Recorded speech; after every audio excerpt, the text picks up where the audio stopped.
Halo semuanya, pada kesempatan kali ini kita akan membahas persiapan pasien sebelum dan setelah operasi.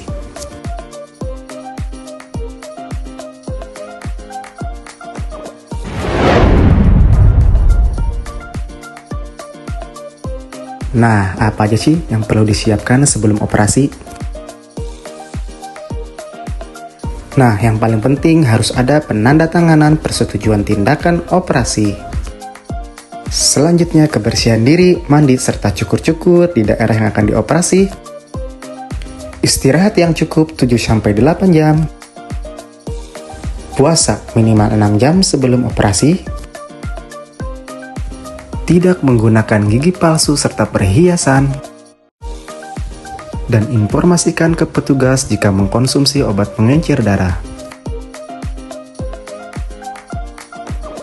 Nah, untuk selanjutnya, hal yang bisa dilakukan pasien setelah operasi. Yang pertama adalah latihan napas dalam yang bertujuan untuk mengurangi rasa nyeri tanpa obat-obatan. Tahapan yang pertama, posisikan diri Anda senyaman mungkin, duduk bila memungkinkan. Letakkan satu tangan di dada dan satu tangan di perut. Selanjutnya, tarik napas dari hidung selama 3 detik. Tahan, lalu hembuskan nafas dari mulut. Biarkan otot-otot di tubuh Anda kendur sehingga terasa nyaman.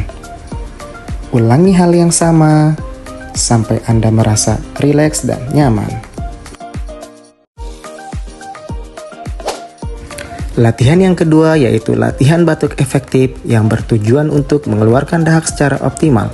Tentu, latihan ini dilakukan apabila ada instruksi dari dokter. Siapkan tisu, posisikan diri Anda duduk senyaman mungkin, bernapas secara normal. Tarik napas panjang 3 kali. Tarikan napas yang ketiga, tahan. Nafas 1-2 detik. Dan saat hitungan ketiga, kemudian batukan dengan spontan 2-3 kali berturut-turut tentunya dengan menutup mulut dengan tisu. Latihan yang ketiga yaitu mobilisasi dini yang bertujuan untuk pemulihan kekuatan otot setelah operasi. Setelah operasi 6 jam pertama, pasien mulai menggerakkan jari-jari tangan, lalu mengangkat tangan,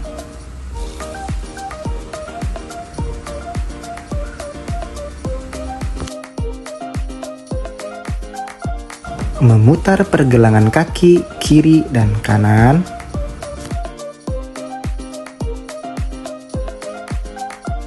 mengangkat tumit dan mengangkat masing-masing kaki lurus ke depan, kemudian menekuknya.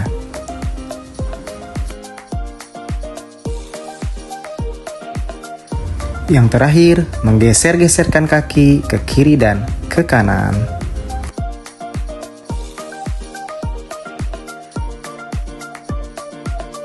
Delapan sampai 10 jam setelah operasi, pasien diharuskan untuk miring kanan dan kiri, yang tentunya untuk mencegah penyumbatan pembuluh darah.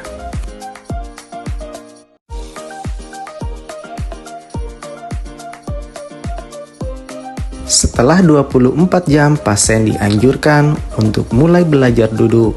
Tentunya, latihan mobilisasi dini ini dapat dilakukan apabila ada instruksi dari dokter. Nah, kira-kira kapan sih pasien bisa diberikan makan dan minum setelah operasi? Yang pertama, pasien harus sadar penuh. Tidak ada rasa mual dan muntah. Adanya tanda-tanda bising usus. Dan yang paling penting, tanyakan ke petugas untuk diperiksa lebih lanjut. Untuk selanjutnya, edukasi nutrisi setelah operasi. Makanan yang baik diberikan yaitu tinggi kalori, tinggi protein. Adapun makanannya yaitu daging, ikan, putih telur, sayuran, tahu, tempe, dan susu. Nah, kira-kira makanan apa sih yang perlu dihindari? Makanan yang perlu dihindarkan yaitu makanan yang menimbulkan gas lambung berlebih. Makanannya antara lain yaitu buah nangka, buah durian, jengkol, dan pete.